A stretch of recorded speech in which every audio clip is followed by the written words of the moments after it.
SC ST बा अनुसूचित जाति अनुसूचित जनजाति अधिकार संरक्षण उपरे मान्यवर सुप्रीमकोर्ट को द्वारा आसीथिबा राय को अत्यंत दुर्भाग्यजनक एवं असंवैधानिक बोली अभियोग करी सारा भारत में एससी एसटी संघ तरफरु बंद पालन करा जाउथुबा बेले नवरंगपुर जिल्ला रे मध्य एहार प्रभाव देखिबाकु मिलिछि।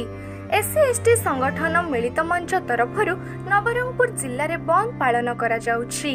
एही अवसर में नवरंगपुर सहरर चाउरियागुड़ा छक और माझीगुड़ा छक ठारे संघर कर्मकर्ता तरफरु रास्ता अवरोध करा जाउथुबा बेले अत्यावश्यक सेवा जगाउथुबा दोकान और संस्था व्यतीत सहरर समस्त दोकान बजार बंद रहिबा सह सहर मध्य दे गाड़ी चलाचल बंद रहिछि। रास्ता अवरोध हेतु रास्तार उभय पार्श्वर दूरदूरांतर गाड़ी अटकी जाइछि, फଳରେ यात्री हैरान हेउथुबा देखिबाकु मिलिछि। अपर पक्षरे जिल्लार 10टी ब्लॉक रे मध्य एहार प्रभाव देखिबाकु मिलिछि। मिलित संघर कार्यकर्ता माने विभिन्न छक निकट रे रास्ता अवरोध करी प्रतिवाद करुछंती। आंदोलनकारी माने सुप्रीम कोर्ट को राय को विरोध करने सहित मूल संविधान आर्टिकल 341 एससी और आर्टिकल 342 एसटी रिजर्वेशन प्रावधान को विरुद्धाचरण करुथबा दर्शाइछंती। जहार प्रतिवाद रे भारत बंद आंदोलन को समर्थन करी नवरंगपुर जिला बंद डाकरा देथिबा कहिछंती मिलित संघर कर्मकर्ता। आज भारत बंद देवार उद्देश्य एटा जे गत 1/8/2024 रे माननीय सुप्रीम कोर्ट जो आदिवासी दलित वर्गीकरण व्यवस्था एसटी एससी वर्गीकरण जो राय देइछंती ताकू विरोध करी सारा भारत वर्ष विभिन्न संगठन बंद डाकरा देइछंती। एटा माने प्रत्येक स्कूल कॉलेज आरंभ करी ऑफिस बंद सब बंद करा जाइछि एवं दुकान बाजार ठू आरंभ करी प्रत्येक जिनस आज सारा भारत वर्ष रे बंद पालन करा जाउछि। हमर रहिला केंद्र सरकार को आम दाबी रोची जे पुनर्बार ऑर्डिनेंस डाकी करी ए जो एसटी एससी विरुद्ध रे जो वर्गीकरण पाई जो सुप्रीम कोर्ट राय देइछंती केंद्र सरकार आरो विचार करंतु।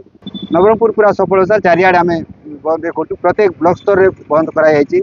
Umarkot to Jharigaon Chandahandi Papadahandi Raigarh to Padinga Kosamunda to आरंभ करी मैदलपुर बंद प्रत्येक क्षेत्र में आम भारत बंद सफल है।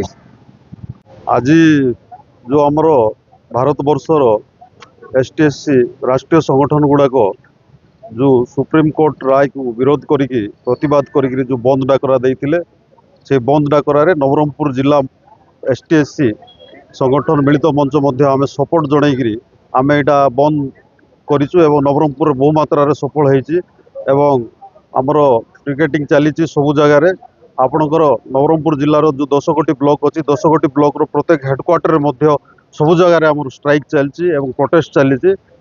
आमर जो एसटीएससी राष्ट्रीय संगठन बा बुद्धिजीवी जी आम अच्छा राज्य संगठन समस्ते चिंता कलु जे यही जो राय जोटा रहा सुप्रीम कोर्टर यहाँ आमर रायटा आमको ठीक लगला ना आमर दाबी गोटे रोटा कि आज आम भारत वर्ष जाक नवरंगपुर जिला बंद जो देलु कि राज्य जाक आम जो संगठन स्ट्राइक करूँ ये मध्यम आम गोटे दाबी रखुचु जे ये जो दुईटा राय आसी आम केंद्र सरकार को अपील करुचु एटा को यथाशीघ्र सी अध्यादेश आणतु एवं एटा को पार्लियामेंट अध्यादेश आणिक रद्द कर।